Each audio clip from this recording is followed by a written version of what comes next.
combattant soyebi incompétence à Kabuya. Kabuya c'est un insolent. Kabuya c'est un impoli. Teti. Kabuya. Non. Mais Kabuya n'a pas combattant. Et même les savent que partout on attend un bureau place Bazali. Bah où mais là eza et si la biso moto qui parle. Ni Kabuya ni Kaboun, c'est nous. Biso moto qui parle. Donc tous on a pouvoir, tous on a droit. Il y a qu'on nomme au père destituer la terre ni on a tanya sur biso lingi. Mais yo Kabuya so biso to pona que c'est pas parce que tu es plus intelligent que nous.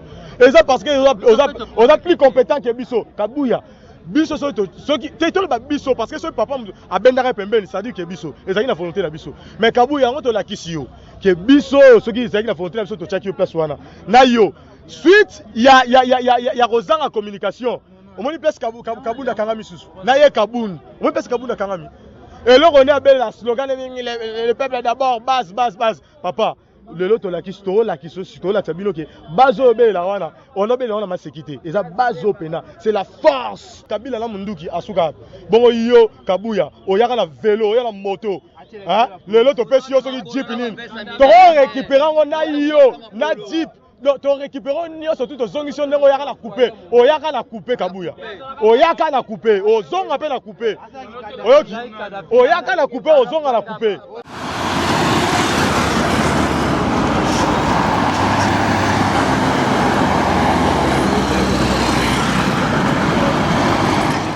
Bote bandeko balandi bayibo sepela penza na émission na bino tolobela mboka c'est une émission oyo vraiment epesaka bino basangwa mboka oyo eza kitalatala na bino ba diaspora bomesana kolanda yango toza ebongo na ndeko Christian moko ya ba combattant très fâché abi Mama Africa toza na posa vraiment toloba par rapport à ce qui se passe au niveau de l'UDPS.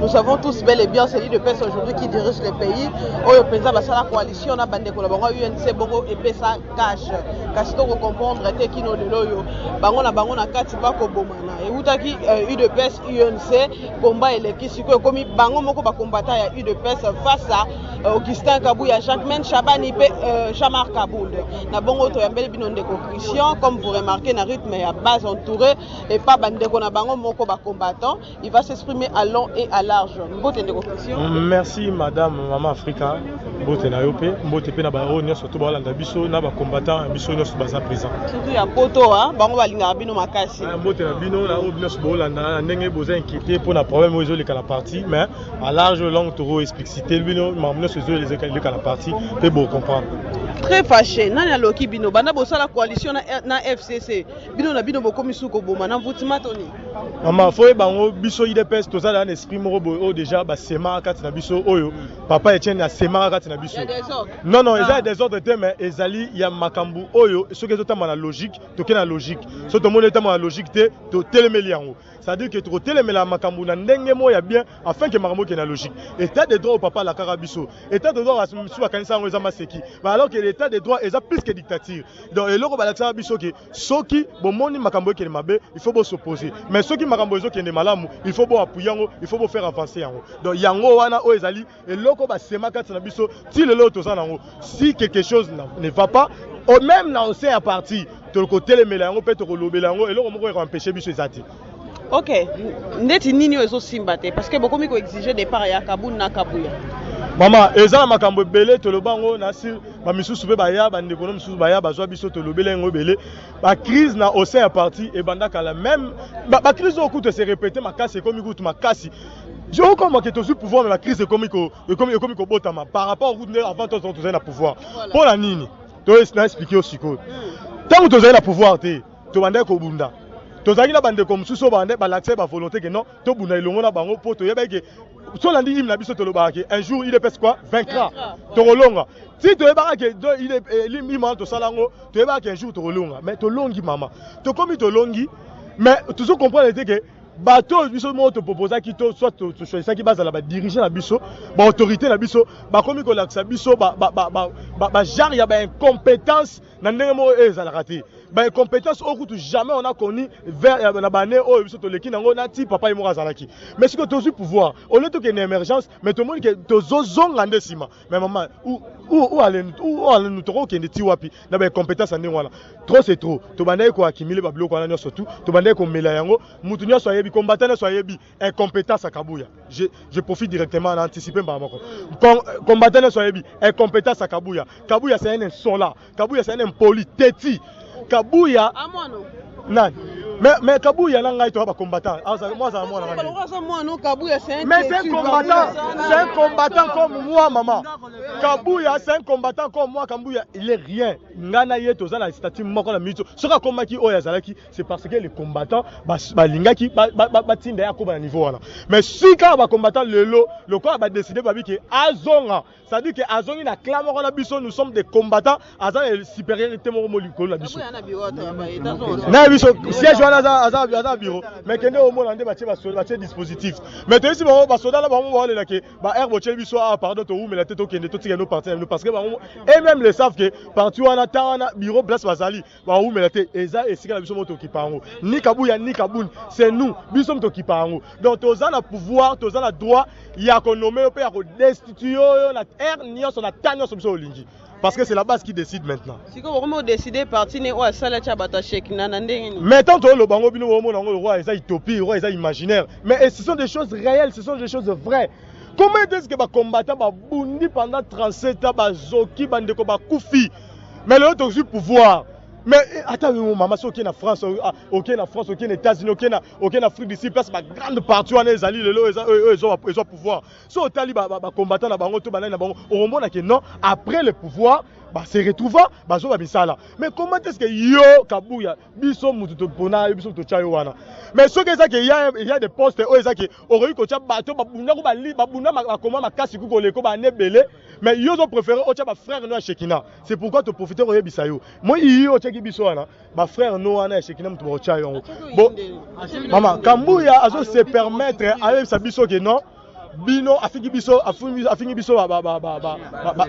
bado afingi biso ba chien mère afingi biso ba illettré ba voyou Kabuya la siège ya IDPS afinga biso Kabuya on va te démontrer ba voyou fingi au moins nitoza ba intellectuel mais papa tina biso pe sens moko oui mais oui comment pour mon on pela que toi kanda Kabuya comment moi je suis licencié non maman moi je suis licencié mon père a combattu pendant plusieurs années na IDPS à Koufi ngai pe na yo ko bunda bandi bitumba depuis 2010 tilelo Kabuya za eloko apprendre ngata na combat IDPS Kabuya za eloko apprendre ngai teto histoire betelanga o papa nga betelanga te mais Kabuya zo se permettre afinga ba combattant baza plus âgé que ba bunda ba combat ko le kai ba voyu ba bado ye Kabuya ina za bongo nanu Kabuya ya bandi lit ya IDPS na nini tout le nom pe ba Kabuya na ba 89 ba 87 oyo kutu yo salate yo yeka na 2010 o tshela Kabuya ya bandi lit ko liboso tata nga za mo na 54 tata na eza yo ta non qu'est-ce que je bisa yo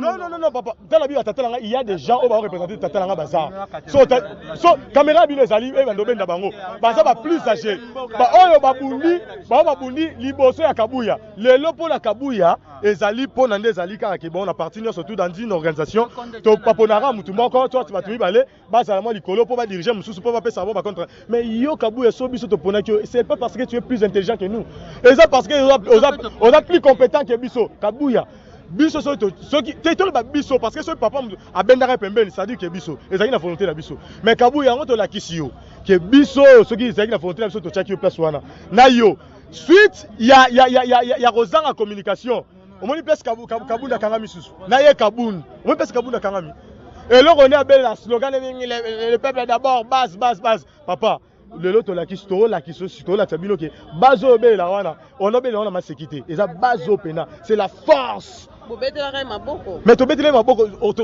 l'introduction na episode so ki makambo eza malamu on va t'applaudir, tu vas faire avancer. Mais si tu as direct sur les champs, tu as une esquisse que tu soutes. Parce que tu as suis pas papa, bah on va l'équipe, on va très parti. Tu as là bah tu sais une négociation. À faire 70% bosuka wapi. Nio ozo soulever babilo wana nyo surtout. Tout na Kabuya ayebi so après à faire 70% et puis ba frère na ya Shekina. Marambo ya sala.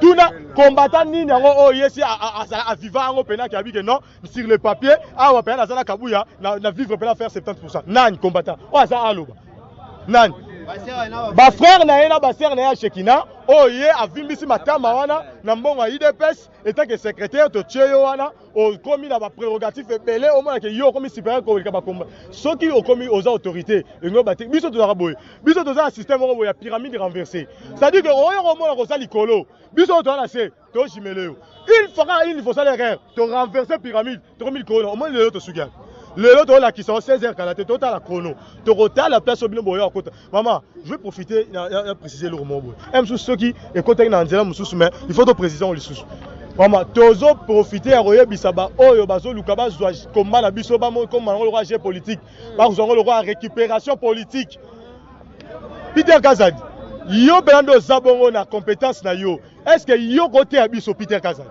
Non, non, non, non, maman.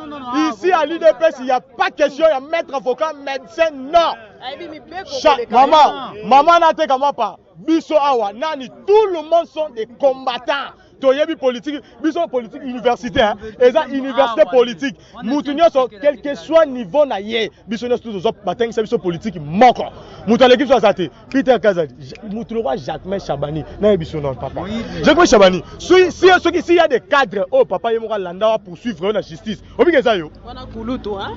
Papa maman, na uto ya rappelé yo. Dans l'IDPS, il n'y a plus question de Kouloutou. Aza Kouloutou n'a lekine. Il y a landa Jacques Chabani, na famille nae. Kwa benga ya zayana nga.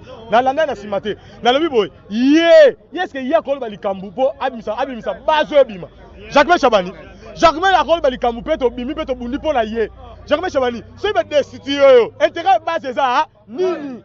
Ceux qui va longolo la poste à Jacques Chabani. Intérêt la biso ça nini. Oyiba ba mbongo parti au Kenya. Ba yokelo mama so mama. Tout ça. Bon ba funda. Bon papa qui n'a pas fondé la partie à 4 ans mais ça pour l'année. Mu yibe mbongo. Ceux qui ba zongi ça ka Félix Tshisekedi na mutema ne munene. A zongi ça ka bike boya to sanga na mutema na mao. Biso to bien. Est-ce que Jacques Chabani, est-ce que toi tu as des notions ya opesa biso? Yo. Après, on est qui dans top comme on a Peter Kazadi, non, on la réunion d'ici là les après-midi, tous bimisa contre rendu décision finale, oh tu reçois la partie. Bino bon reçoit décision à part biso. Partout on est ba tata na bino, ya ba maman na bino, ya ba leki na bino, bino bon songo. Plus question na bino, biso to pesa bino nzela bozala. Pe biso to lobi ke niet. Et ça ba dirigeant, ba o ba mayele ko le kabino, ba sala ba kalemi. Bazala ba Est, Bazala ba Katanga, Bazala ba Congo central, Bazala Kinshasa, ils sont plus compétents que Bino.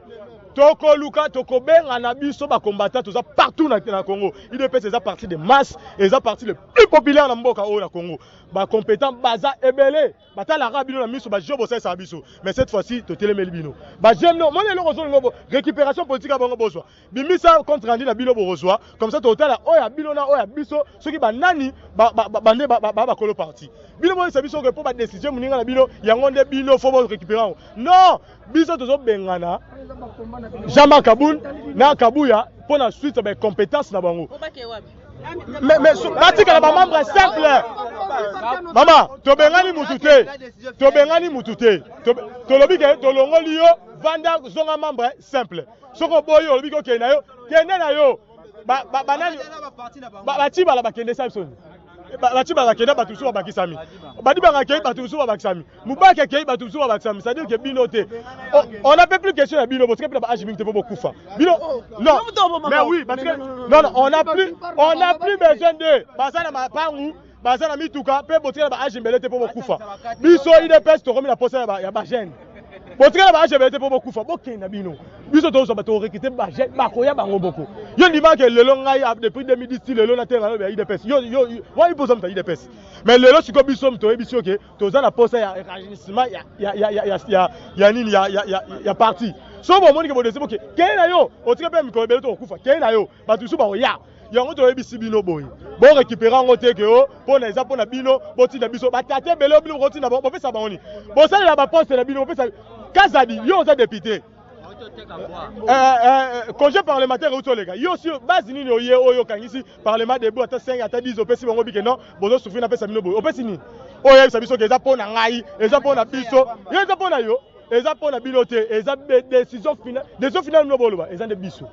décision finale na bino wana boza nango eza biso décision finale oyo ya kabun oyo so wapi papa kei na décision finale na yo okende zongo décision finale ya ndaku na yo décision finale ya foyer na yo ya mwasi na yo oyebisa décision finale na yo teke mobali kosukani na bana biso toza bana na yo te toza famille na yo décision finale na ye eza ya famille na ye na mwasi na ye basuka na mwasi na bana ye azwili bosi de décision finale basukani wana eza idps te décision finale na yo allez chez toi na foyer na yo idps mama décision finale eza te décision finale c'est la base oyo ozomona oyo biso décision finale yango mpe tozwili bino emonike balukeli décision finale na yo biso torécupère yango topesi yo décision finale kende na yo soki okoma membre simple merci soki oke libela kende na yo oyebi yo so ozalaki vraiment oamarié limbisana na kota na vie privé na oyo ebenganeli obengana kabuya na kabundo mwasi no obenganake na ndenge akala te kasi nabia oyo eza mama politique papa biso mama Afrika biso papa etienne atangisi biso omoni ntango oyotelema liboso ya obstacle to ya likambo kobanga te zala très déterminé likambo nyonso oyela yo soki ozotelema oloba abargument oyela yo n'esprit politique akotisa biso tobanga eloko te toa 100 fois toyela eloko obanga te mutu nyonso to omoni aza 100 fois devant une telle situation politique oyo ekose présente liboso na ye ayebi ndenge asosortir quelque chose asengi baargument yango oyo sikoyo biso toza na raison na biso mama parti na biso moko ata yo moko parti na biso moko eza teke oyo na nganda tika eza teke oyo na mai ndombe oyo yo ovandaki na famille na yo oye okoti na idps oyobi ke banda lelo ekomi yanga yo kabuya yo kiteti oyo otina biso na parti eza ya famille na yo to yo jacques eza ya famille na yo idps eza ya biso nyonso papa alobaki idps eza ya bacongolais eza ya bacongolais donc eza ya ni famille na yo oyo kozwa biso en otage toza bana na yo te toza bandeko na yo te donc nyongo oza bongo yebango mission na yo abu pia na idps esili donc tosuki no wana décision finale na bino bozwa tolakisa bino la vraie décision finale oyo pene eza ya base biso leyoka na 16h tolakisa bino oyebi nini oyebi nini nakutana olobi naozela o ozwi pena rendez-vous face à la caméra ye nanga tokutana elobi tokozela bino biso bana poto numéro ya téléphone numéro ya téléphone nanga soki bocontacte biso bocontacte nga directement bozwa nga na plus 243 89 118 111 4 89 118 111 4 même na WhatsApp bozwanga directement biso eza base bakosaka te biso eza base baderangeaka biso eloko moko te kabila na munduki asuka bongo yo kabuya oyaka na vélo oyaka na moto lelo topesi yo soki jeep nini tokorécupéra yango na yo na jeep torécupéra nyonso tu tozongisi yo ndenge oyaka na coupe kabuya oyaka na coupe ozonga mpe na coupe oyoki oyaka na coupe ozonga na coupe bapantalon nyonso asombe na mbongo ya idps nyonso azongo na mbongo ya idps anabi eske mama otalaka kabuya bien kabuya koma okita oyo koma okite yango na biso omoni chance ku tobengani yo sino te ongosa accroître chance ku tobengani ongosa accroître pamba mpo dega matama ozovimba likwa mbongo ya idps chance ku kende okaka oyo ozwi kende merci beaucoup oyo eza émission ya kanda na kobwaka bato te bana poto bolibisanga donc ça n'est fini. Je remercie mon manager Arsène Boukassa. Vous avez bel et bien suivi mes questions. Mon combattant face au micro de la presse. Si vous avez tellement aimé, contactez lui-même. Contactez lui-même. Il va encore passer. C'est sa première fois, mais ce n'est pas sa dernière fois. Je vous remercie toute l'équipe de la presse TV. Un grand merci à vous parce que c'est vous qui faites à ce que ces images soient diffusées.